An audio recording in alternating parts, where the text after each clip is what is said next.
My name is Lillian Harper, and I've spent my entire life being treated like a failure by the people who were supposed to love me most. At my father's funeral, my mother sneered and my sister mocked me right in front of his casket. They thought I was still the broke dreamer they could humiliate. They had no idea what I'd built in silence. Before I begin, where are you watching from? Drop your city or country in the comments. I'd love to know how far this story reaches. Let's begin. The rain had been falling all morning. Cold October rain, the kind that seeps through every layer no matter how many coats you wear. I stood by the casket in the small cemetery just outside Philadelphia, staring at the polished wood, my gloved hands clenched at my sides. The graveside was crowded with people I hadn't seen in years, neighbors, my father's old colleagues, a few friends from church. But I wasn't really looking at them. I was watching the way my mother shifted next to me, arms crossed tightly in her sleek black coat, not a tear in sight. "He always bobbied you," she muttered, her mouth barely moving. The words hit like a slap, sharp, deliberate, cold. Next to her, my older sister Jenna let out a scoffing snort and didn't bother to whisper. "Good luck paying rent this month," she said, just loud enough for the people behind us to hear. "Daddy's not here to help you anymore." There it was. The familiar script, replaying one last time even here at his funeral. I didn't turn my head. I just stood there and stared at the flowers on the casket, all white lilies and roses. I refused to cry, not in front of them. They always saw tears as weakness, especially mine. The minister was speaking, but I barely heard him. My eyes were fixed on my father's name etched into the brass plaque, Michael Harper. Beloved husband, father, and friend. He'd been kind. Flawed, yes. Too passive around my mother, too permissive with Jenna. But he had loved me. I knew that much, in quiet ways that didn't leave evidence. Like the sticky notes he used to leave on the fridge. "Proud of you, Lil. Love, Dad." Like the secret hugs when Mom was out of the room. Jenna sniffed dramatically beside me, dabbing her eyes with a tissue, always the performer. She looked perfect, of course. Smooth hair, expensive coat, diamond studs glinting against her funeral black turtleneck. She always looked like she belonged at center stage. I, on the other hand, wore a thrifted wool coat and sensible boots. My hair frizzed in the rain. My eyeliner had smudged an hour ago. They all saw what they wanted to see. The screw-up sister. The one who moved away, bounced between jobs, never married, still renting. Still chasing silly tech jobs instead of building a real life, like Jenna's with her mortgage and her accountant husband and her Pottery Barn registry. As if a checklist could measure a life. "She never even cried," I heard my mother whisper to Aunt Kathy behind me. "Not even once." I closed my eyes for a second and breathed in through my nose.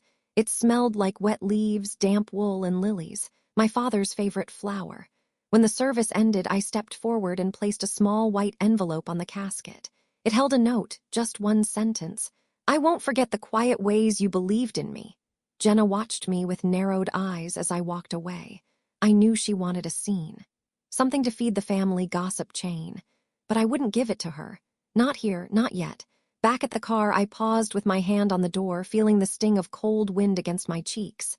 I glanced back at the burial site. My mother was already talking to someone from church, her voice clipped and brisk like it was just another Sunday. There was no space for grief with her, only control. Image. Judgment, and me. I was still burning inside, not from the loss, from the humiliation. The rage, not because my father was gone, but because even in his final moments, they found a way to turn it into a power play. That was the last time they'd see me like that. I didn't know how yet, but I would change everything. By the time we got back to the family home, the sky was already a dim gray blanket and the rain had eased to a fine mist. The front porch still smelled like my childhood, faint lemon cleaner and damp wood, but stepping through that door didn't bring comfort. It brought tension. Heavy and immediate. The house hadn't changed. Same dark floral wallpaper, same family photos lining the hallway, all perfectly curated. Jenna's prom, Jenna's wedding, Jenna holding her baby niece. Not one of me past high school. I used to joke that I'd been erased. Now it didn't feel like a joke anymore. The living room was packed for the wake. Coats draped over chairs. Finger foods on the dining table. Clinking glasses. Low murmurs that shifted when I entered the room. I offered quiet greetings, hugs, practiced nods. Most people didn't ask me much. They barely remembered I was family. The Harper family myth had always painted me as the odd one out. They didn't know the details, just the whispers. The Lillian moved away to do something with computers. The Jenna's the one holding it all together. I escaped to the kitchen for a moment of air. The kitchen used to be my safe spot. Late-night cereal with Dad, trying out baking recipes he'd taste and overpraise. But even here, I couldn't hide. My mother's voice drifted from the breakfast nook where she sat with Aunt Kathy, swirling tea. She never was practical like Jenna, Mom said, almost fondly, as though I were a distant cousin she barely knew. She's artistic, Aunt Kathy replied gently. She's delusional, Mom countered with a sharp edge. At her age, still renting, no savings, no husband, no plan, I just hope she doesn't end up needing help. They didn't see me. I was in the pantry, 2 steps away, frozen between a tray of cupcakes and a stack of plastic forks. My fingers curled around the countertop edge. I didn't breathe. She always chased dreams, Mom continued, setting her teacup down with a clink. But dreams don't pay for funeral costs. Jenna and Greg covered most of it, thank God. You know, Lillian barely scraped together her share. Not true. I'd wired the money within 48 hours of Dad passing. Quietly. No fuss. But of course, Jenna had offered hers with dramatic flair and strings attached. I left the pantry without a word, walked through the side door and out into the yard, told a passing cousin, work call, when they asked where I was going. I stood behind the garage, the phone to my ear with no one on the other end, just breathing, just trying not to scream. Why did it still hurt? After all this time, why did I still care? They had never truly seen me. Not when I graduated college early. Not when I launched a product that got national coverage. Not when I paid my rent every month on time without asking for help, not once. None of it counted, because I didn't have a diamond ring or a mortgage. I thought of Dad again and the way he used to look at me when I explained my projects. He never understood the tech world, but he'd listen. He'd smile with real warmth and say, "You're building something big, aren't you?" I used to brush it off. Now I clung to those words like a lifeline. The back porch light flickered on as someone stepped outside. I didn't turn. Jenna's voice rang out, sugary and fake. "There you are. Mom said you disappeared. You okay? Need help Googling grief counselors?" I finally turned. She was leaning in the doorway, wine glass in hand, smug in her chic black dress. "I'm fine," I said flatly. She stepped closer, lowering her voice. "Look, I know this must be hard for you. You and Dad were close in your weird way, but you've got to grow up sometime, Lil. Life isn't a fantasy app project. It's real. It's bills and babies and making things last." I bit down on my tongue so hard it almost bled. Instead, I just looked at her, really looked. And for the first time, I didn't feel small. I didn't feel lesser. I felt quietly dangerous. "Thanks for the wisdom," I said, brushing past her. I didn't go back inside. I walked straight to my car, sat behind the wheel, and stared at the rearview mirror for a long minute. Then I started to smile. It wasn't bitterness. It wasn't rage. It was resolve. They thought they knew who I was. They thought I had nothing but a head full of impractical dreams. They'd never asked what I was actually building. And one day soon, I'd show them. A week after the funeral, I returned to my life, or what everyone assumed was a meager version of it. Back to my small one-bedroom apartment just outside Philly, where the walls were thin, the heater clanked like a dying robot, and the neighborhood kids used the alleyway like a racetrack. But I loved it here. It wasn't much. The kitchen tiles were cracked, the windows needed caulking, and my upstairs neighbor practiced trumpet at night. But it was mine. Every square foot had been earned through late nights and impossible deadlines. And this apartment had heard every whispered promise I'd made to myself. "Just a little longer," I would say, sitting on the edge of my worn couch with a laptop on my thighs and takeout on the floor beside me. Just a little longer. That had become my mantra. The grief from Dad's passing didn't come in waves. It came like static in the background of my days. Some mornings I woke up and forgot he was gone. Others, I'd find myself reaching for my phone to text him about a new idea before remembering he'd never answer again. But grief wasn't the thing that drove me. It was humiliation. Jenna's voice replayed on a loop in my head. "Good luck paying rent this month." As if that one dig could erase the fact that I'd spent years pulling myself out of nothing without a safety net, without applause, Without a husband, a shared mortgage, or a Facebook announcement to justify my existence, I buried myself in work. The tech firm I worked for wasn't huge, but it was smart and scrappy. A place that noticed when someone went the extra mile. I became that someone. Over time. I volunteered. Weekends. I showed up. Emergency sprints. I was the last one online and the first one debugging broken code. My manager, Renee, started calling me the closer. She'd pass me projects others had dropped. "Lillian, you're the one I trust to land this." That trust meant more than she knew. Because outside of that office, no one ever trusted me with anything real. I stopped dating. Stopped entertaining family brunches. I said no to everything that didn't feed the fire. Some nights I would stand by my window with cold coffee and whisper under my breath, "They don't see me now, but one day they'll choke on their assumptions." On a windy Thursday in March, our team gathered for a dinner in Center City. It was supposed to be a celebration for a product launch, and I almost didn't go. I hadn't slept properly in 2 weeks. My under-eye circles were practically structural, but Renee insisted. "Come, you've earned this." So I did. Wore a simple black blouse, hair pulled back, no makeup but clean lines. I didn't expect much.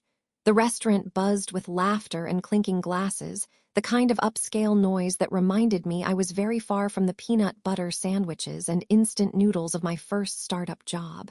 Midway through the dinner, Renee stood with her wine glass raised. "I don't want to make a scene. Okay, maybe I do. But we've got something to celebrate that goes beyond product numbers." She looked at me. "Lillian Harper," she announced, "you're looking at our new VP of product." The table erupted into applause, claps, and cheers. Someone actually whooped. I froze for a moment. The words didn't land right away. VP, Vice President. I smiled, nodded, lifted my glass. "Thanks," I said, letting the cheers wash over me. "I've been working on something." No one asked what, and I didn't offer. That night back in my apartment, I didn't pop champagne or call my mom, not that she would have cared. Instead, I logged into my personal dev environment, the code base I'd been nurturing for nearly 2 years. My idea, my blueprint, a platform I believed in with every ounce of my being. I stared at the lines of logic and flowcharts on the screen and whispered again, "Just a little longer." Because this wasn't the end goal. Being VP was nice.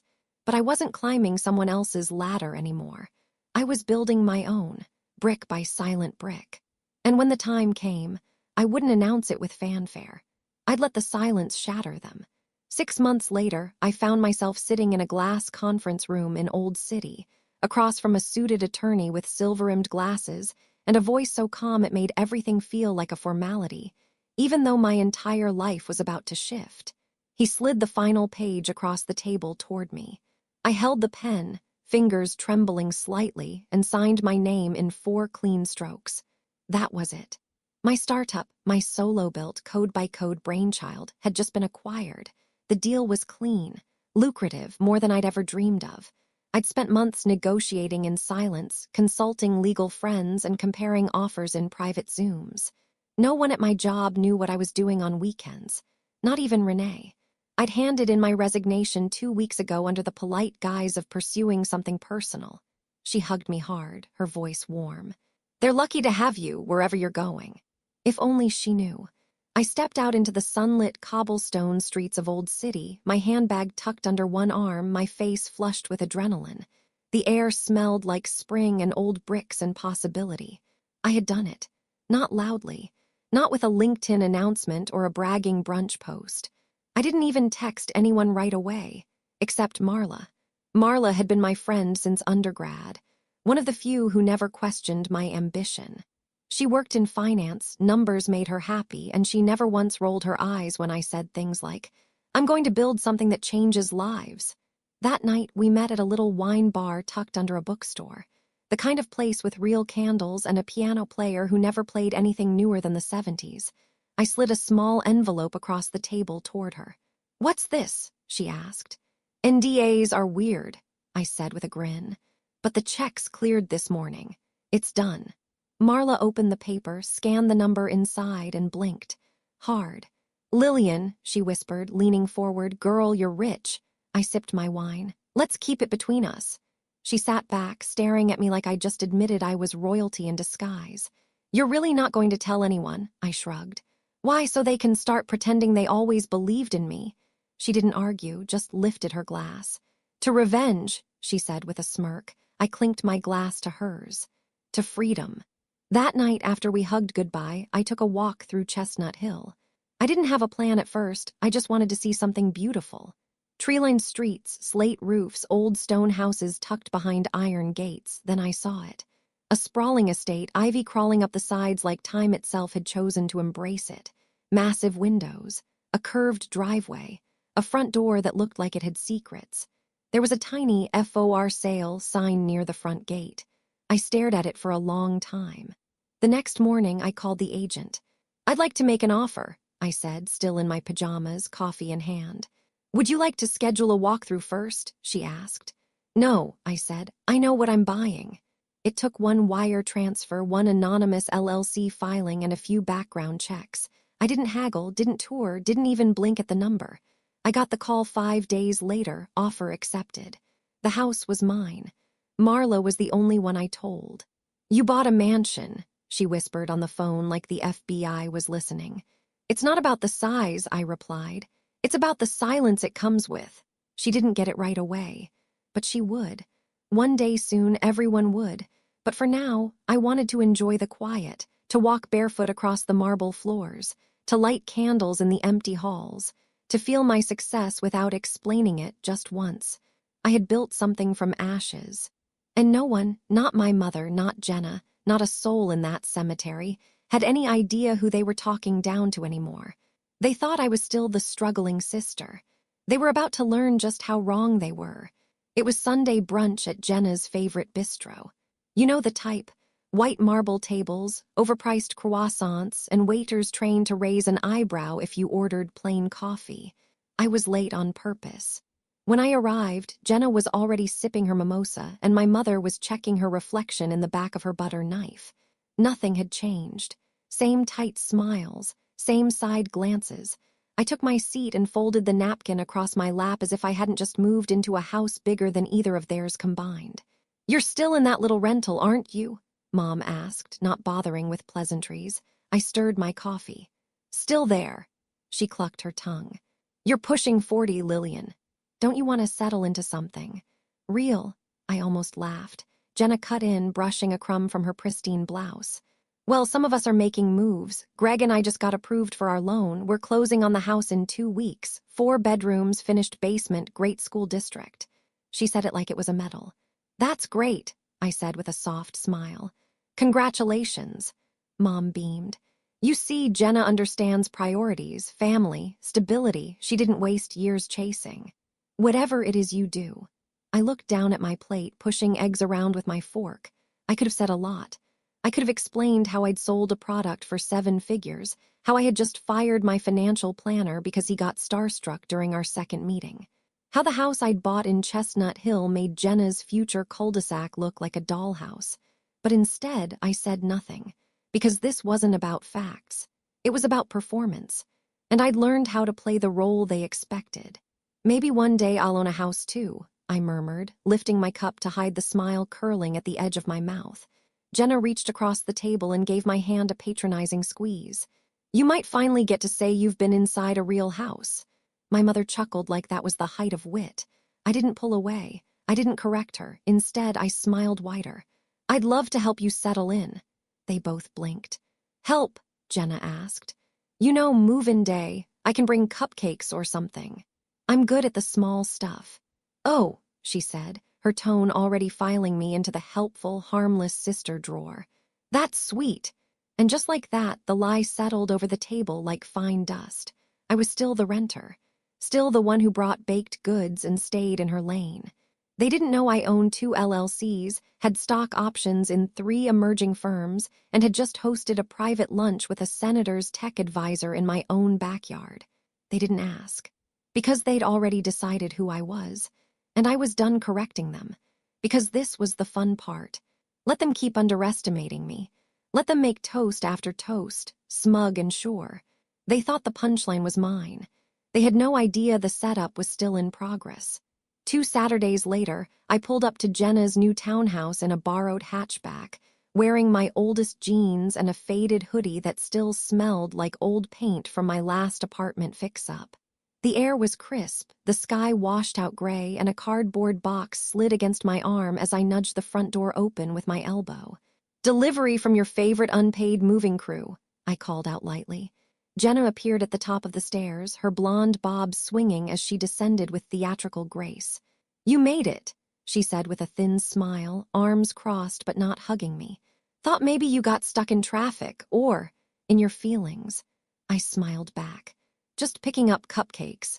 I handed her the bakery box, 6 lemon lavender from the little shop that always had a line out the door.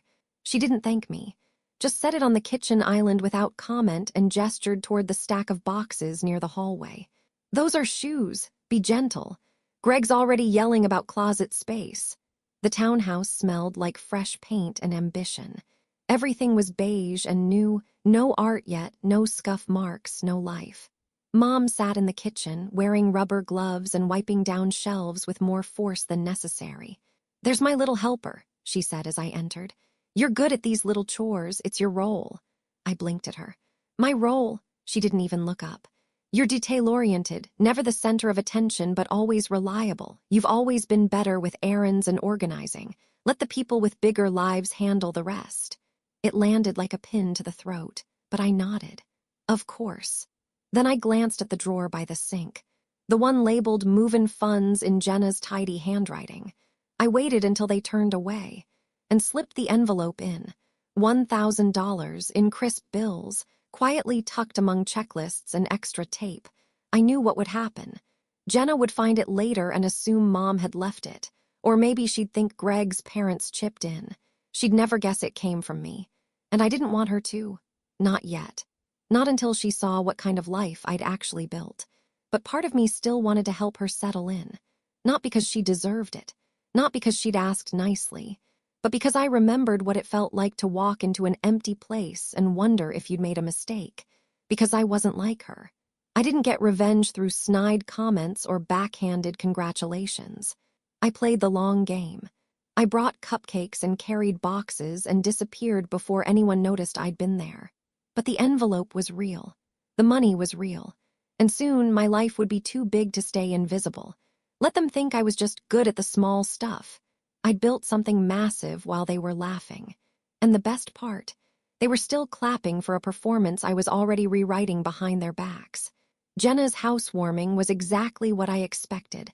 Loud voices, louder opinions, and the distinct scent of desperation masked under citrus candles. She'd gone full Pinterest. Charcuterie boards, gold-trimmed napkins, handwritten name tags stuck on solo cups like irony never existed. I showed up on time but not too early, wearing a muted dress and a soft smile. The kind you use at parties where people mistake politeness for passivity. "Lillian," Jenna chirped when she saw me, cheeks already flushed from her 3rd glass of wine. "You made it. Want a tour of the house you don't live in?" I smiled. "Lead the way." She paraded me through every room like a real estate agent giving a final pitch. "This is our den," she said. "Greg wants to install a built-in fireplace, eventually." "Oh," I said, peeking in. "I've always loved old brick, gives a place history." She wrinkled her nose. "Well, we like clean lines." I bit my tongue. I'd taken a sledgehammer to a fake fireplace 2 weeks ago, in my house, the real one.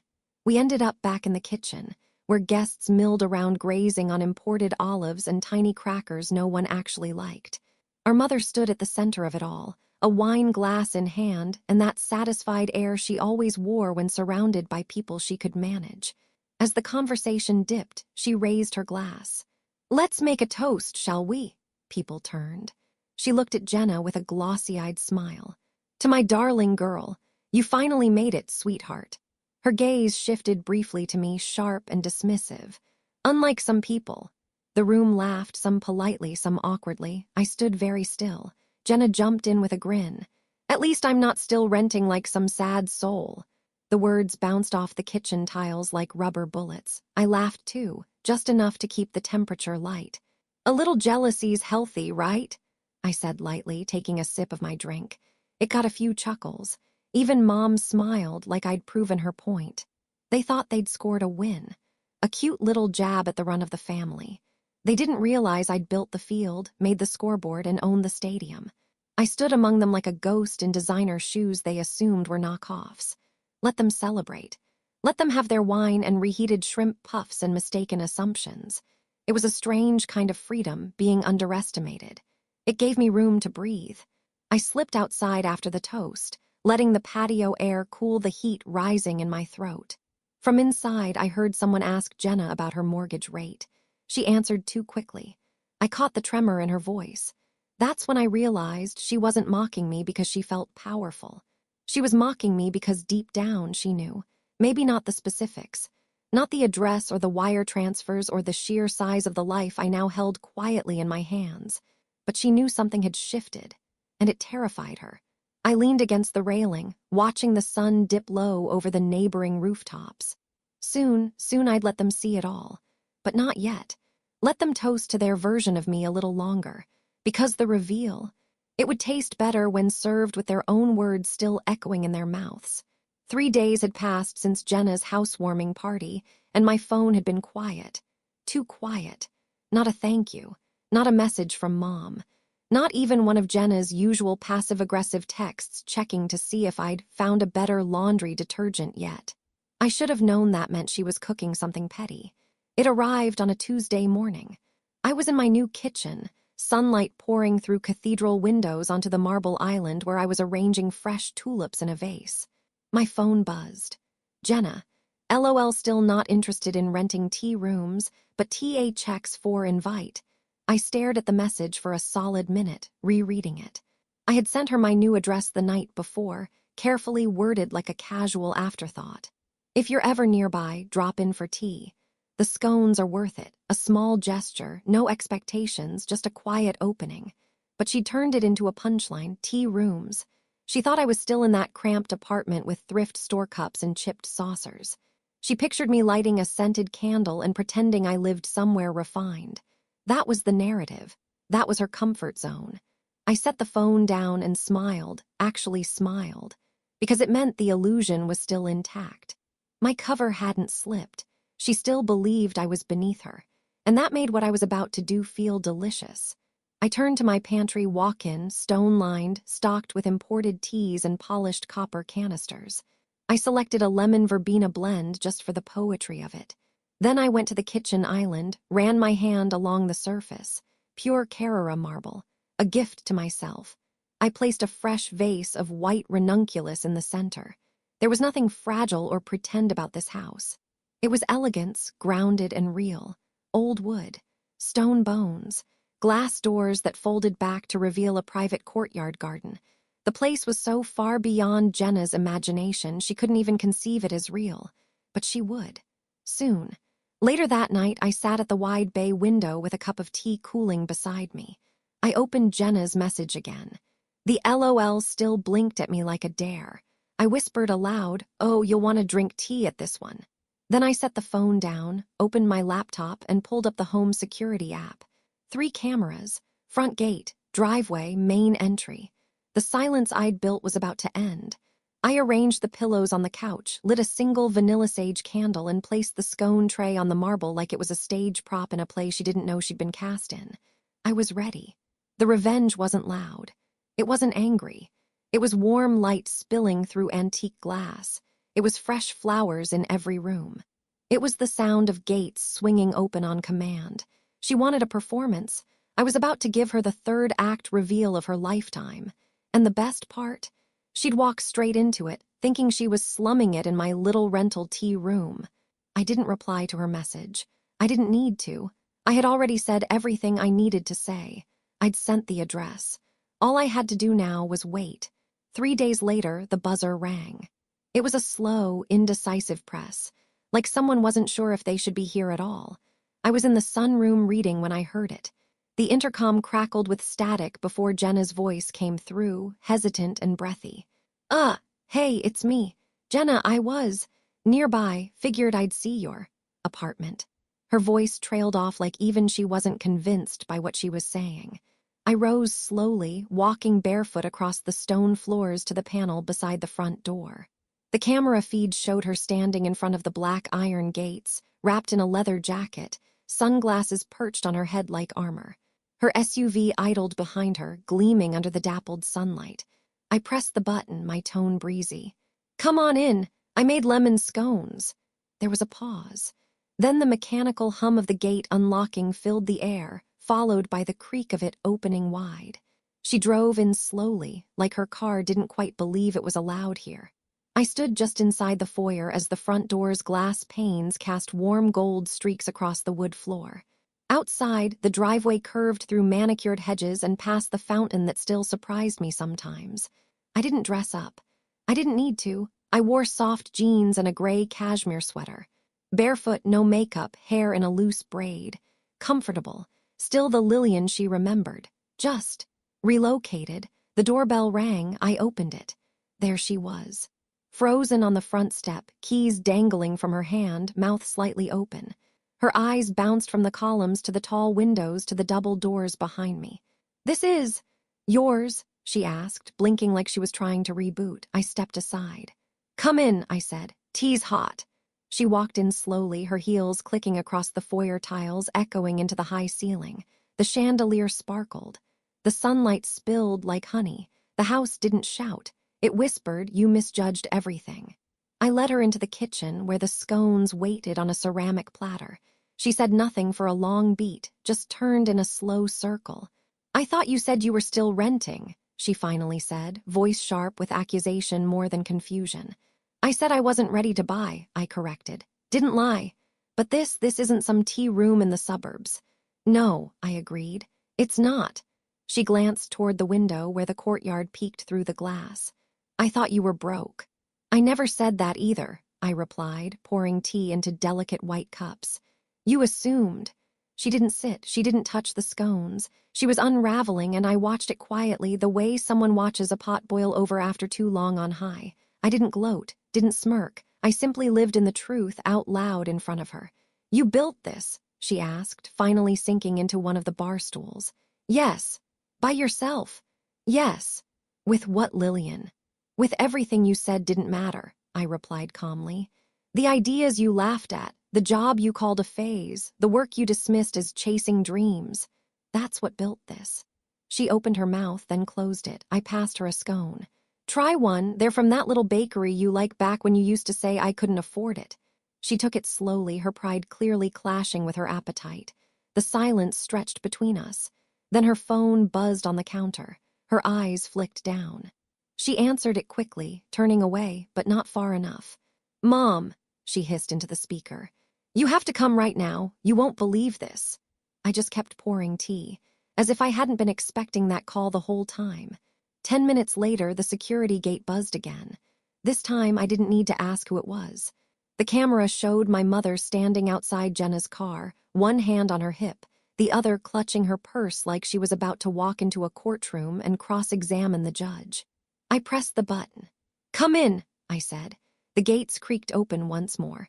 Jenna stood frozen in the foyer, still gripping her half-eaten scone. Her phone was clenched in the other hand, screen dark now.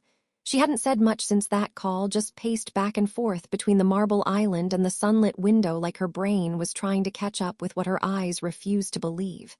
The sound of tires on gravel grew louder. Then silence. Then high heels, clicking across the stone. The front door opened before she even knocked. She stepped inside, breath short, her expression somewhere between disbelief and panic. She was dressed too formally, like she was expecting a board meeting, not a reckoning. "Where's the leasing agent?" Mom asked, scanning the grand foyer. "I want to speak to whoever let you." She stopped. Her eyes caught on the curved staircase, the crystal chandelier, the oil painting on the far wall, an abstract piece I'd fallen in love with at a gallery and bought without hesitation. Her mouth opened, then closed, then opened again. "Whose house is this?" she asked, but her voice had already lost its edge. Jenna gestured silently toward me like she couldn't form the words. I stood in the middle of it all, barefoot on the polished floors, holding a porcelain teapot in one hand, steam curling into the air like punctuation. "It's mine," I said softly. "No, I mean, whose house? Who owns it?" "I do." Her gaze flicked to Jenna, back to me, then over to the towering windows that framed the sitting room. "You don't live here," she said. "I do." "No," she snapped, her voice rising like it was trying to catch up to her authority. "You don't, you rent, you've always rented. You said you couldn't afford a down payment." I set the teapot down gently. "I said I wasn't ready to buy, that's not the same." Her face went pale, lips parting as if about to protest again, then just stalling. "Where did you get the money?" she finally asked, suspicious. "I built something," I said. "You." Her eyebrows rose like the very idea was offensive. "Yes, me." Jenna's voice came from behind her. "She sold a startup, bought this place in cash, didn't even tell anyone." My mother looked at me again, hard this time, but with something unfamiliar underneath. It wasn't disgust, it wasn't pity, it was fear. "You've been lying to us." "I've been quiet," I corrected. "There's a difference." "But why?" Jenna said suddenly. "Why not tell us? Why let us think you were?" "Beneath you," I finished, lifting my teacup. "Why ruin your fun?" Neither of them responded. I could see it happening in real time, the unraveling, the rewiring. They were remembering every comment, every joke, every jab dressed up as advice. "You were just like your father," Mom said suddenly. Her voice dropped. "Always impossible to control, always reaching for more than you were allowed." That stopped me. That was the truth. The fear. Not of what I was, but of what I'd inherited. "He believed in me," I said. She laughed once, bitter. "He spoiled you. He let you think you were special." "I am special." The room went quiet. The chandelier above caught the light just right, scattering gold over the walls, and for once I wasn't shrinking in it. I was glowing. The foyer held its breath. Jenna leaned against the staircase, pale and tight-lipped, like she'd aged 10 years in 10 minutes. My mother hadn't moved. Her heels were planted, her purse clutched against her ribs like it might protect her from what she was seeing, or from me. "You should have told us," she said, voice low, almost hoarse now. I lifted my chin. "Why? So we could have celebrated." "No," I said gently, "so you could have controlled it." She didn't deny it, didn't even flinch. She looked around again, slower this time, like she was seeing the place for the first time with her heart instead of her pride. Her gaze landed on the photos along the hallway, new ones I'd put up just last week. Me in front of my first office, me on the product floor with my team, me standing outside this house, holding the keys in one hand and a single white rose in the other. "You built all this," she whispered. I nodded.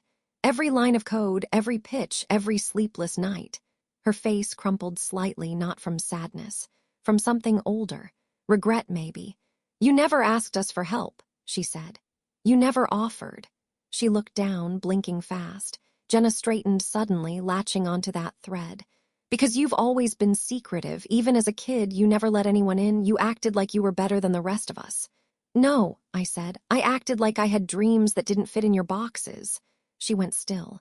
"You both decided who I was a long time ago," I continued, stepping toward them. "The dreamer. The renter. The quiet failure you could mock without guilt. It made you feel bigger." "That's not fair," Jenna started. "Isn't it?" I asked. "Every Thanksgiving, every brunch, every time you called me a phase with legs, I swallowed it all. For years, I bit my tongue until it bled. You could have defended yourself." "And what would have changed?" I asked. "You didn't want the truth. You wanted a version of me that made you feel right." Mom sat down on the edge of the entry bench. She looked small. Her voice, when it came, was fragile. "You always reminded me of him," she said. I didn't speak. "I saw it every time you refused to settle, every time you challenged what was normal. He did that too, and it drove me crazy." "He believed in me," I said again, softer this time. "He told me I was building something, even when he didn't understand what." She nodded, slowly. "That's what scared us. You couldn't be managed, not by logic, not by guilt, just like him." Jenna sat down beside her, but her eyes were locked on me, dark and confused. "You said nothing all these years," she murmured. "And now, this," I shrugged. "Sometimes the loudest thing you can do is not correct someone." The silence between us was no longer tense, it was pregnant with truth, with discomfort, with rebalancing. Mom finally looked up. "So what now?" "Now," I said, smiling faintly. "Now I stop hiding." She nodded, almost grateful for the permission. Jenna looked down at her hands, silent. I knew that silence. It wasn't surrender, it was processing. She would need time, that was fine. I had nothing left to prove. I turned and walked into the kitchen, pouring the last of the tea. My voice floated back over my shoulder, even in light. You're welcome to stay or go, but either way, you'll never mistake me again. And that was the first time I realized I wasn't angry anymore. I was free. Weeks passed. The sky changed from late summer gold to the rusted tones of early fall, and the air began to carry that familiar Philadelphia chill, cool enough for sweaters in the mornings, but warm enough by afternoon to make you regret it. I'd spent the first few days after their visit alone. Not lonely, just alone with the silence I'd once craved but now heard differently. The house no longer felt like armor. It wasn't a fortress or a secret. It was mine. A place to breathe. A place to be. And they didn't stay away for long. It started with a text from Mom. "What's the name of that financial advisor you trust?" Then a call from Jenna asking if I knew anyone hiring for brand consulting. Quiet, uncharacteristic vulnerability under the surface of her voice. Now, here we were. The three of us sitting in the garden behind my house, steaming mugs of coffee warming our hands, surrounded by low stone walls and climbing roses that hadn't stopped blooming even though they should have. Jenna had taken the seat furthest from the wind.